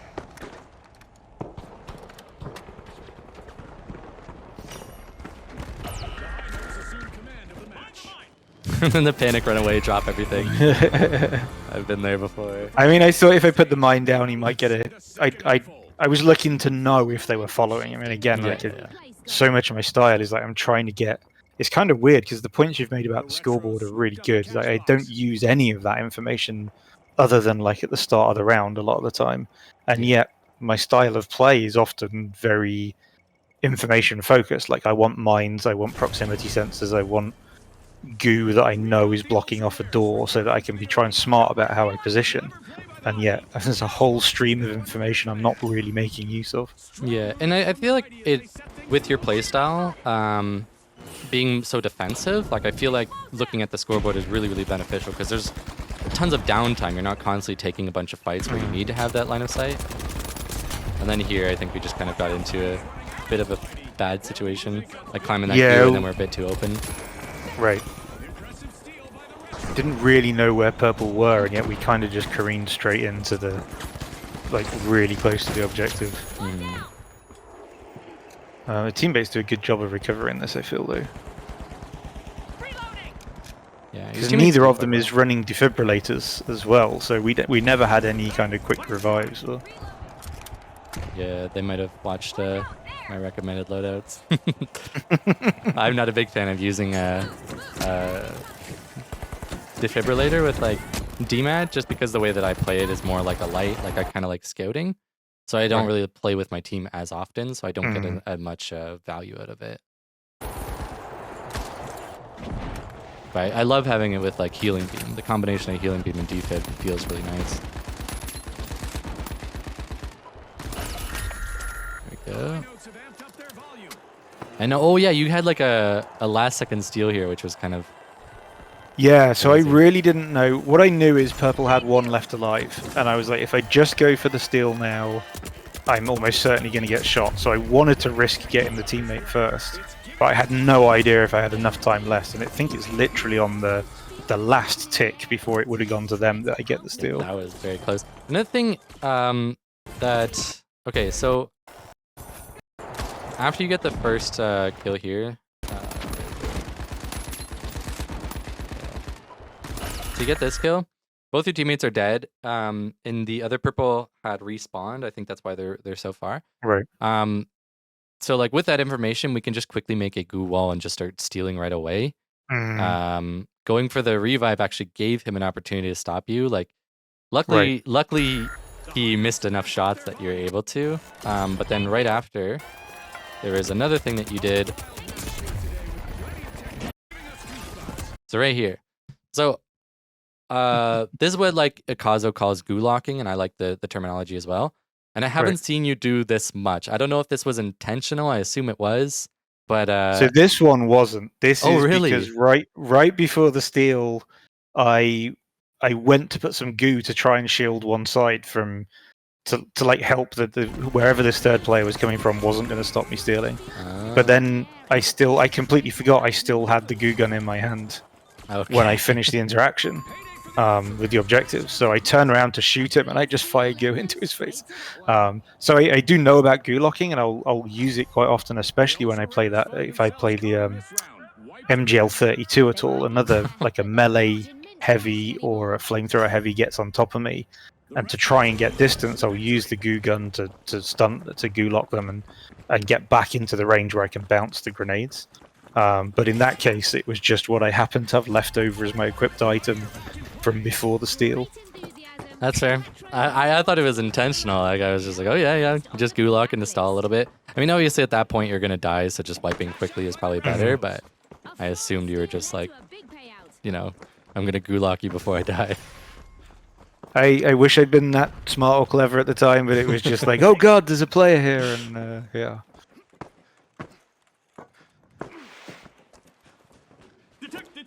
So I think in this round, I have a feeling that we just go completely uncontested on this last objective, and I don't really get why that happened. I think the 5 probably gets plugged first, and at that point, everyone's just committing to that cash out. Yeah, I'll have to see. Yeah, I mean, this would be one of those times again where I'm holding like tab and seeing combat score move to see like who's fighting. So we could have had the intel of like, if everybody's fighting, then they're probably there. If there's one person not, then we can kind of assume that there might be a team approaching us. But yeah, I like the ping here where you're like, yeah, let's go to A because they're probably going to bring it B. So You probably don't want this doubled as the last one. It'd be pretty risky. That cash box was up for grabs for mere seconds, and the mighty snatched it. And then I think your teammate, yeah, gives you a zip. We're in the final 30 seconds. It's all or nothing now. Let's Yeah, I see think if everybody the just boys might have can had a take closer it. spawn to B, and they're just focusing on A it. lot is on the Right. line here as we're heading into overtime. Okay. Yeah, I mean, math-wise, the like orange team might want to actually secure this for pink in a way, right? If they just purely focus purple out, then they can just let pink have this, and orange would actually qualify. So that might be the reason why a lot of people didn't come for you, because orange was just Right. trying to control the other ones. Like if I was like purple, I would probably just third party, like wait to see like where people are and then go for whatever cash out seems safer, or potentially third party. But I mean, yeah, for what you guys are doing here, like this is probably what I would be doing, just setting up some defenses with goo, making sure that this is difficult to steal, especially since we're getting close to the end of the game. This Right. cash out's going to kind of go faster. Placing a proximity sensor.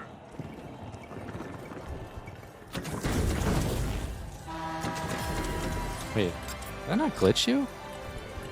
Yeah, I don't know what happened there. I don't know if the goo was still spawned long enough that it blocked the kind of trace that was validating the hit, but Placing a I'm proximity assuming sensor. that's what happened. it was a weird one. I'm surprised that I even blew up, because like goo wouldn't blow it up, would it?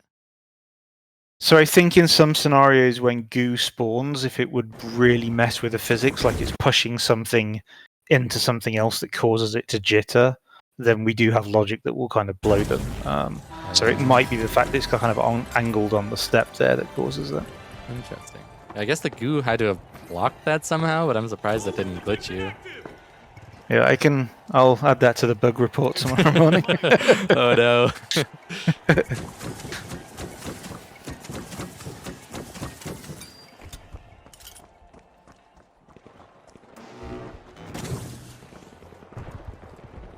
Yeah, and then here I think is where you started to post up. So Mm, I don't really like this spot at all. I think it's Right. pretty vulnerable because you don't have an escape. You actually just closed off your potential escape, but you also closed off your flank. But if you are getting pushed from two people from where you're looking at right now, like you're more than likely not winning that fight without a barricade or without a dome shield. So with the gadgets that you have, I would have rather you stay basically just hunker into A and just fully close it off, because there's only 30 seconds left. If you can just Right. completely close that off, and like if they start opening it, just keep gulocking them, spamming like mines and everything, or go post up with your teammate Zekanoff to the left there, and then you can fire in with him, shoot with him. But I probably would have locked in just because there's 30 seconds left. Just being on that point, trying to make sure that they don't touch it at all, 30 seconds would have to been a go, little bit folks. safer. Just because, yeah, Right. like I said, if they start approaching from here, then you'll die before you can get to A. If you're already in A and you're continuously closing it off, The teams need then to you're push gonna hard to stall secure time. their victory. Right. It also creates a really good opportunity for your teammate, if they do push from that angle, that he can just shoot them if they're trying to break the goo. Right. But yeah, luckily all the other teams are fighting at the other cash out, so it didn't really matter. 10 seconds. Yeah, I'm assuming they all just had closer spawns to it, and they just stuck with the fight that they were in. Well,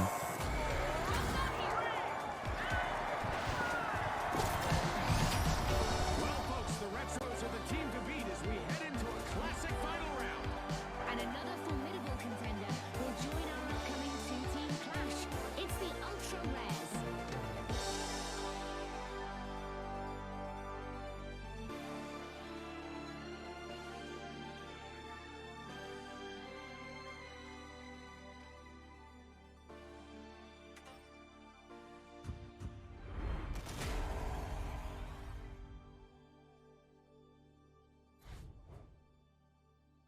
So close-ish to a mirror matchup, but I think this was the heel beam DMAT mesh team that you're facing here. By memory. You see, I mean, that was a really good point you made earlier. Like, I will often, I'll look at the composition, so I know roughly light, medium, heavy, or medium, medium, heavy. But I don't remember too often the loadout, unless we've just, I guess I pick up organically as we fight during the tournament if we hit the same team over and over. Mhm. And you might learn, okay, this team's really, frustrating. They have two lights playing quite aggressively or whatever. But I really hadn't paid that much attention to the specific composition here. Yeah. See, 'Cause- throughout cash out rounds, I don't do it as much, but for final round, I always like to know Right. who I'm facing. Yeah, It's okay. what we've all been waiting for. And then switch. I did make the switch here to the barricade from the proxy sensor, and the logic was just we're down to only one of the team of three, so like I should be able to get enough information from audio and pings from teammates that I don't need the proximity sensor to try and understand what's happening around me as much. Yeah, the proximity sensor obviously loses a little bit of value in the final round, so it makes sense to stop the barricade here. And I'm a really big fan of like a barricade in combination with goo. I think the combination is just kind of cool. There's obviously a lot of like weird tricks that we've had historically with it, like the goo ship might Right. be one, but I think just the combination of them together makes a lot of sense. The dome shield I think is also like just always good. And sometimes I like having both of them just for that extra defense. Since I don't have like mesh, then it's like it kind of provides some of that more mid-fight defenses for me and my team. But it really depends on like the composition and if I need it or not. A devastating first team wipe just occurred. But This I like bit's quite funny. We kept pinging different objectives. I remember I was kind of giggling to myself as this happened. yeah, I see that. Keep I going back usually and just forth. commit to one and like if I'm the objective, they'll follow it. Like they're not gonna just Right, commit yeah. to B, but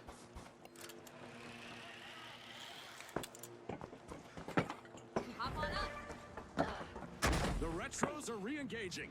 Cash out set in motion by the Ultramares. okay.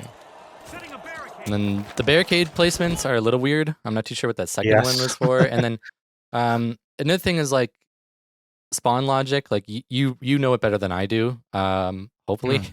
But I'd say like in this case, it's like obviously like where we're placing the things like the other team's already up.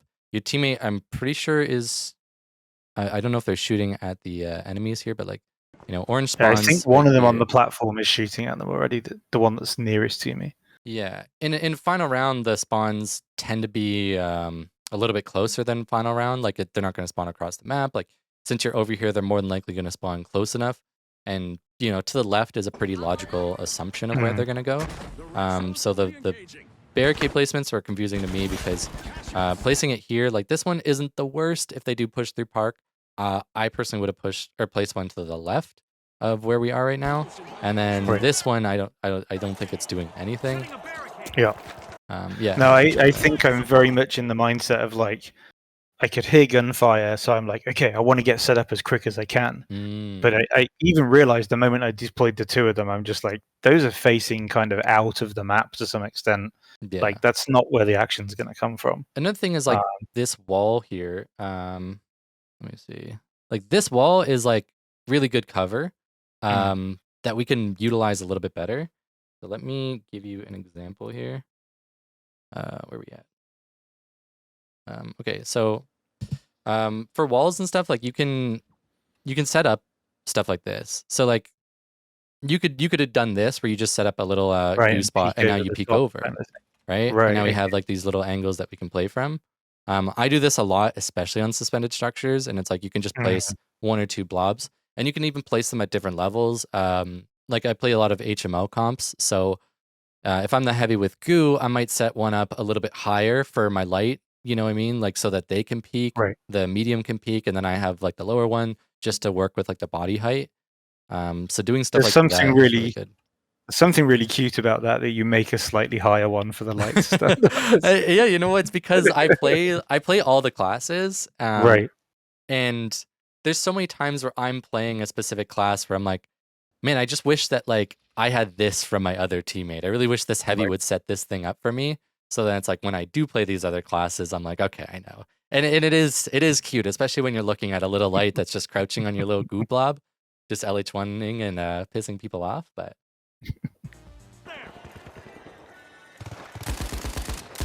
yeah, because like here we're exposing our entire body where we could just be exposing just a smaller Right. portion of our body.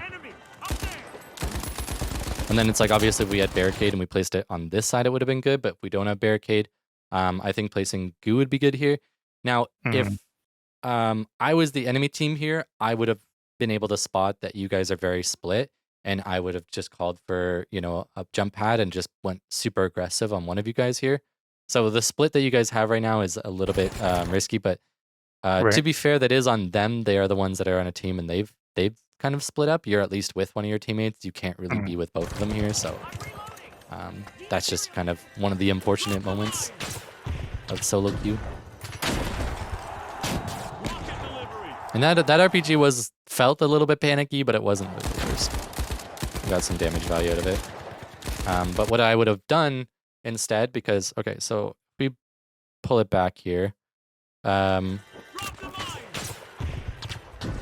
we have the RPG out, and I assume right now we've already thought ahead. Okay, I'm going to RPG them either to stall, Right. just to do some damage, and then right here is a moment where our logic should flip. We don't have Okay. cover. There's a good chance that after this RPG, they might want to jump us. Since we don't have cover, and there's a good chance that they could jump us, I would personally just like abandon it. I would take the zip line and go to the other platform. And another thing to note is that they've knocked down one of these pillars, and I'm sure you know how suspended structures work. You could have saved that RPG to knock one of the other pillars, so you could go and play one of the other platforms now. Like you group Drop up with my your other own. teammate, and then Yeah. you drop it the moment that they start stealing, and then you can stall it, and now you have the high ground. It really depends. Like that's just an assumption of what they're gonna do, but it opens up a lot of opportunities once they've dropped this one pillar to be like, okay, they might try to drop the other one. I don't want to be on this platform, but it's super vulnerable to dropping it myself. But I Right. think It's you really good. already had the mentality to RPG them, so it's kind of hard to shake it. Yeah, it's a really good point. Like I think in my head, again, I'm trying to play for time on the objective all the time, and my thinking was, if I RPG the roof, it just takes a bit of cover away from them. It takes a vantage point away, even if for like 10, 15 seconds, and then they reset.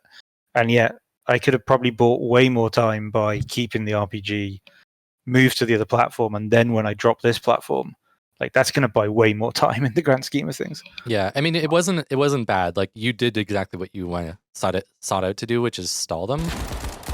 But yeah, there's just other opportunities. But I think like the timing on it, like you already had it in your mind. I'm gonna RPG them, and then you went for it. Like that's a split second kind of like adaptation that probably isn't gonna happen. I probably wouldn't have done it because it's just that happened so quickly. Setting a barricade. I probably would have set up some goo on that barricade there to give you a little bit of cover too. Right. Enemy spotted up there. Enemy spotted up there.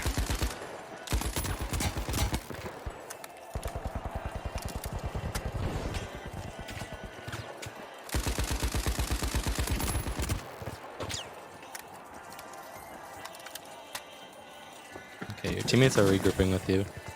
I would have just kept trying to set up some goo here. Like I like the idea of just continuously trying to barricade it up. I was mostly focused on the remaining pillars because you can get lucky and someone fires a rocket and it hits the goo and doesn't do the same kind of damage to the pillar to drop it. Okay. In this case, it did nothing because we're on the floor like 10 seconds later. And this is like one of those situations that really is scary, right? Like both your teammates died, the entire team is still alive. Right. Like that's why like here I would have been purely focusing on trying to just set up my defenses, because if you continuously shoot at them and you're only doing a little bit of damage here and there, the moment that you go for your long reload that like most heavies have, if they jump you at that moment, then you're not really going to be very useful. So I would just keep trying to set up defenses. The moment that they jump, then you swap to something to attack. And you also have another mine that's available to be placed. So placing that around the objective or where they might land, because we can assume that they're probably going to be wanting to play for some sort of jump pad or zip line play until obviously they drop it, and then that becomes the play. And then moment here is like one of them are dead. We got a kill here, and we have both of our teammates that are half HP. I would have just stuck with them.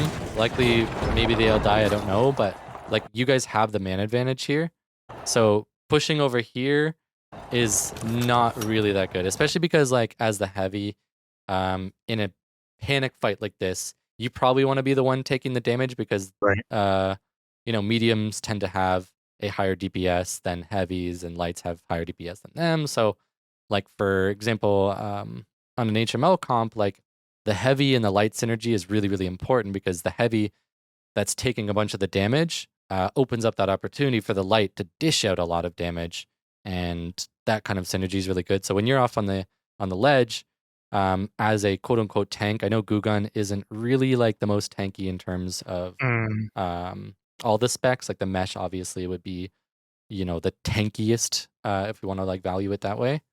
But here it's like we should have been with our team is kind of where we're at here. And then I think both of them again, this up. is where my preoccupation with playing for time kind of kicks in, that I'm like, I know I needed to reload. I knew I needed to reload my RPG.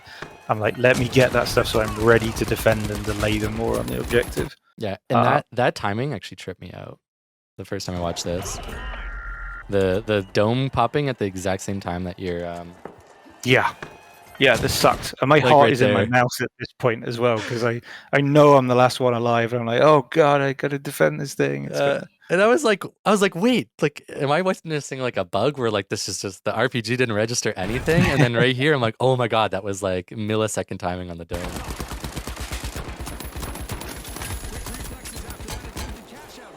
Nice interception. But you play well here. You're kind of kiting, stalling. great. Yeah, he even says kite. Yeah. I mean, I kind of realized that once I started exchanging fire with the heavy, he was in a way better health position than me. So I was just like, I have to try and buy as much time as I can. Yeah, and I think this would be a perfect moment to kind of like explore other mechanics in the game. So right here, this is great. So we've gotten the kill. We know that the other orange got killed with a frag grenade before the fight happened. So we're in a 1v1 here, and all that matters is time, which is why kiting is really, really important. And after this trade, we can see we about even traded with him, right? Like you got about half HP, he got about half HP, and you have about 6 bullets. So if I was him, I would just start forcing this flip and like force you to come and fight me rather than chasing, depending on like the distance. But here is a moment where we have 14 rounds in our goo gun, and we can just gulock him. So as he's chasing us, we can just keep gulocking, because all we have to stall for is, I'm assuming, like 7-8-ish seconds in order to get to like that 6-second window where like he can't steal anymore. But if you're just continuously hitting him with goo, there's a really good chance you just win that. And then he goes for the steal. Okay, cool. I can just quickly hit him with a goo again and stop him. But then going for this this here, where we kind of put ourselves in a situation where we kind of have to take the fight. Like if he won this trade quickly, I think he might have had enough time to go to A and steal. Right. So it's like if we were just gulocking and stalling it, then it's like all we have to do is just try to play for that like 6-second window. But he clutched up anyways. Yeah, I think I took a few heavy breaths at the end of that one. I was like, so tense through it. It was crazy.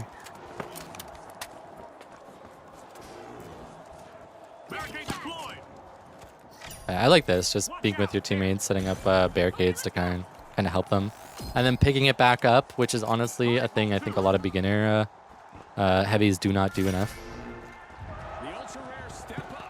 I think there was a time on the game where we had a lot longer cooldowns on things, and it would be, if you played any kind of deployment style, you'd be constantly like, I want to reset everything and pick it up to get my cooldown back.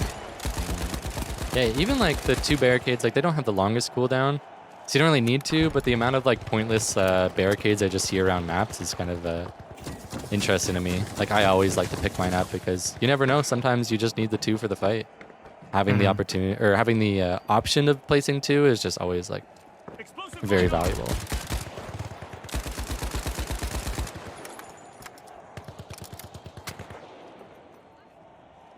Yeah, and here I'd be trying to get like more aggressive with my team, because like they gotta pick. They're pushing in, and we don't have a clear line of sight, but we have an assumption of where they are.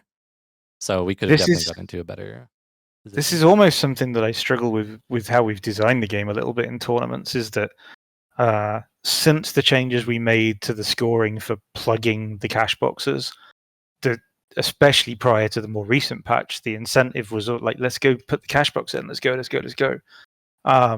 and then you hit the final, and it's just not that critical anymore, right? You want to win the fight, potentially buy the time.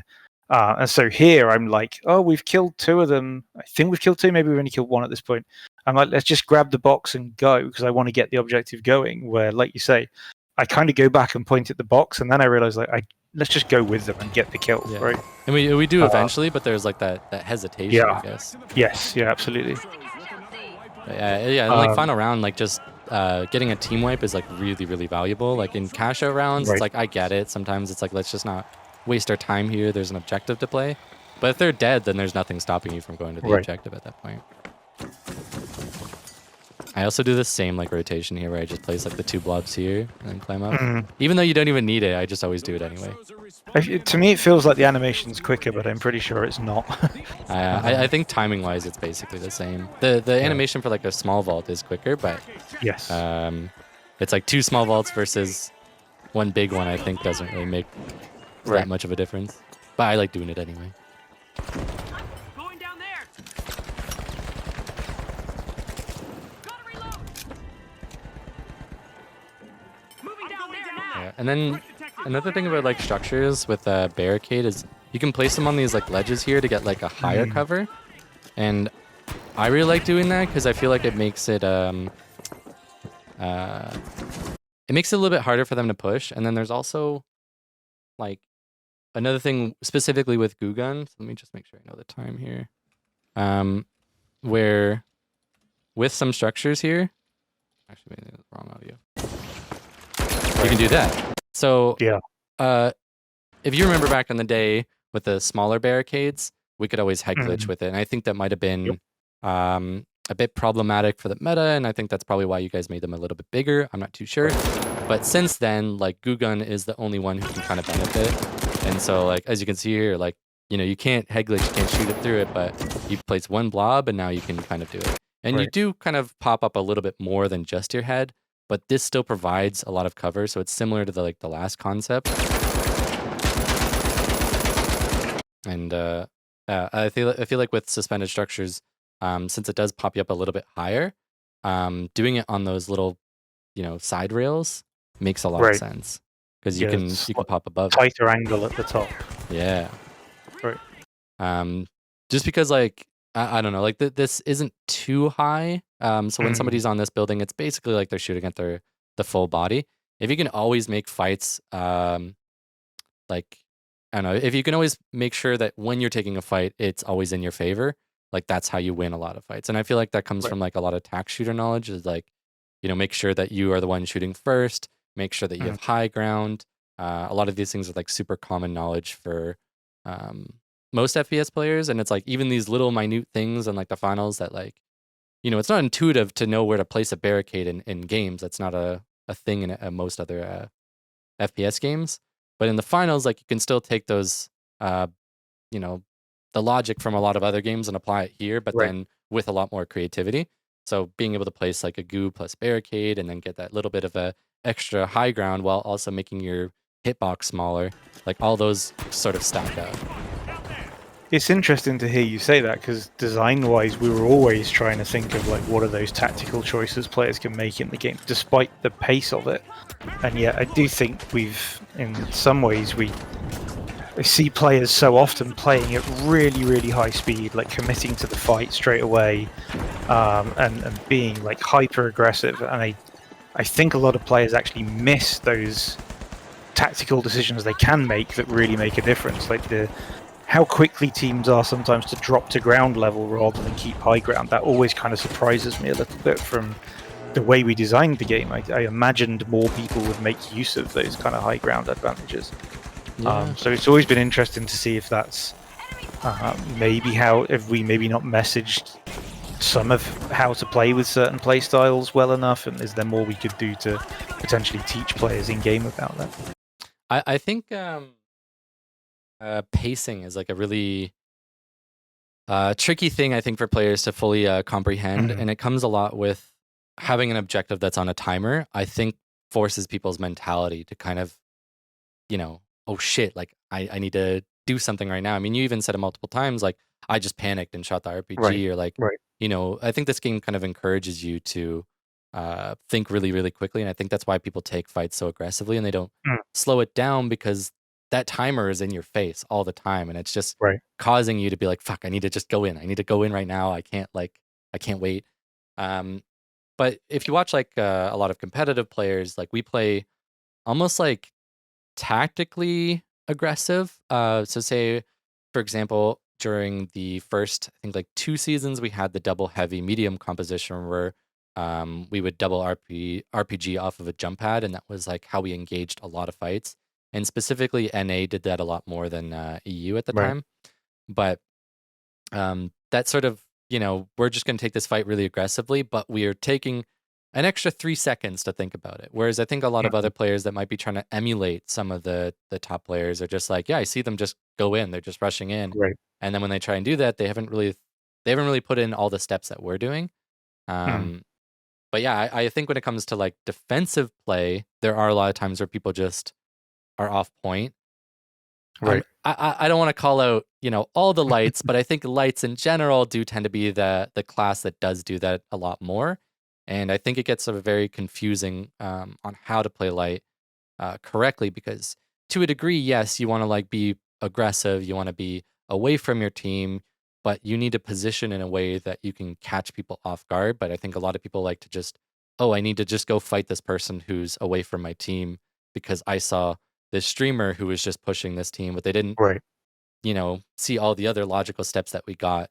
And another thing is like players, especially like in Ruby, like they think really quickly. Like I've played Mm. a lot of really good teams, and when they're playing defensive, say for example, Holthouse Finest, I've faced them in like pro scrims before, and they taught me a lot about kiting. So when they're defending, they're posted up in a location.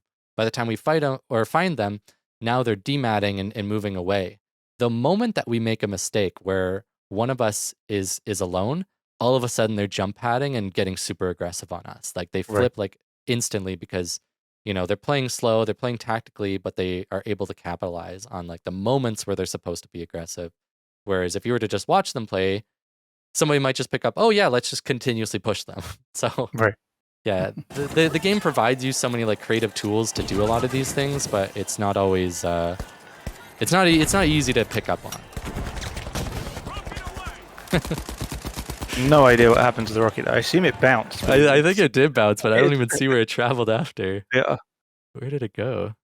Did I? Let's see. Let's slow it down. Oh, maybe. Yeah, this is just now going to be a highlight of a horrible bug if it's like despawning or something. It looks like it just disappears. Yeah, I don't know. It was a weird one, but in the moment I was just like, what the hell? I thought it bounced the first time I watched it, but I didn't actually like slow it down. Oh. Maybe it went into his RPG and he just shot it back.